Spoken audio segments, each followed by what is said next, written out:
Welcome to The Explainer. Today, we're going to cut right through all the confusion around fat loss and give you the simple, science-backed rules that actually get results. You know, if you feel like you're drowning in conflicting fitness advice, you are definitely not alone. It's like one day it's keto, the next it's fasting, then paleo. How are you supposed to keep up with the so-called magic bullet of the week? But what if most of those rules don't really matter all that much? Well, today we're going to get to the bottom of it with the help of nutrition researcher Alan Aragon. This guy has been in the trenches for over 30 years, helping everyone from elite athletes to just regular people. And his whole take on what works is refreshingly simple. It all starts with getting your priorities straight. So let's start by cutting through that noise. See, Aragon's core message is that most of us, we have it all backwards. We obsess over the tiny little details while we completely miss the big picture stuff that delivers the vast majority of our results. And he uses this brilliant analogy, the cake versus the icing. Just think about it for a second. The cake, that's the foundation, right? That's the stuff that's responsible for like 90% of your results. The icing, well, that's all the minor details people love to argue about online. The key is you have to bake the cake first. So the big question is, what is this cake? What are the huge things we absolutely have to get right? Well, according to the science, the entire foundation of fat loss really rests on just two pillars. That's it. First up, caloric balance. You must be in a consistent calorie deficit to lose fat. It's non-negotiable. Second, your total daily protein. Hitting that protein number is absolutely critical for protecting your muscle. Get those two things right, and according to Aragon, you've basically already won the game. So why is protein so mission critical? Well, when you're in that calorie deficit, protein is what tells your body, hey, don't burn my muscle for energy. Think of your muscle as your body's metabolic engine. It burns calories for you even when you're just sitting there. You do not want to lose that.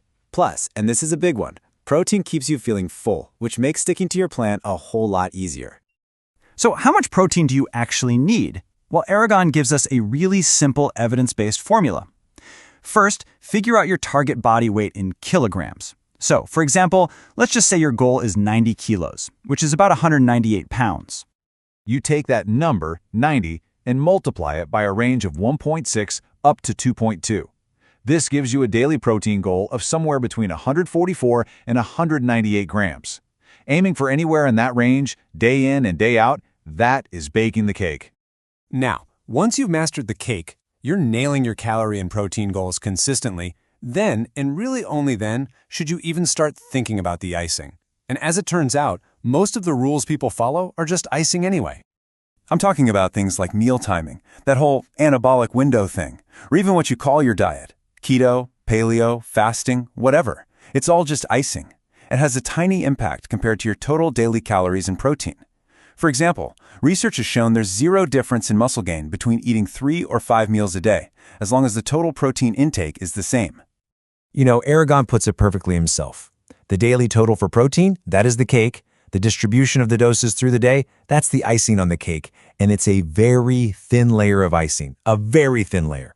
So don't let it distract you from what's really important. Okay, but let's talk about something real. What happens when you're doing everything right, baking the cake perfectly, and the scale just stops moving?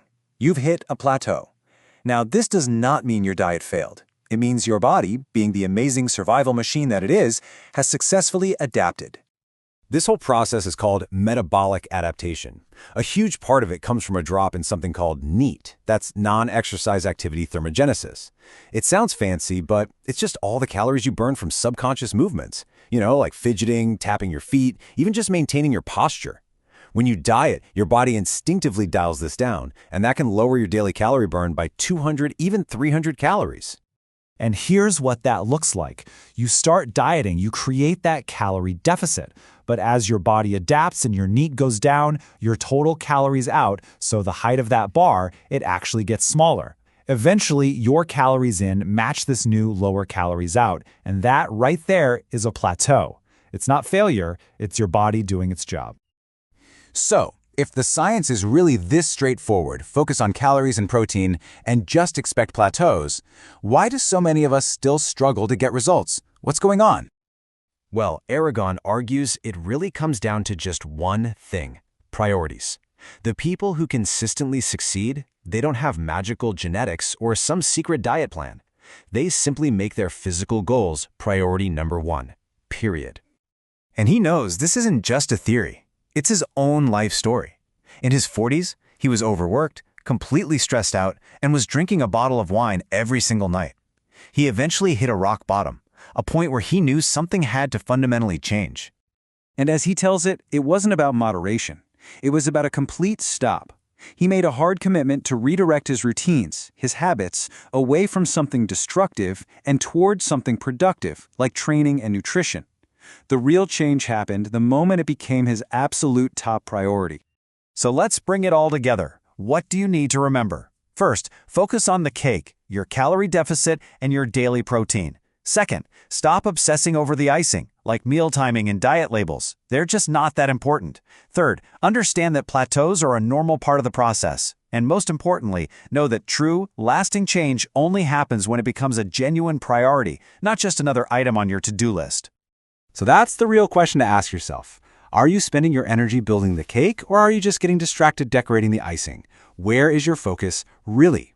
Answering that question honestly could be the difference between spinning your wheels and finally getting the results you actually want.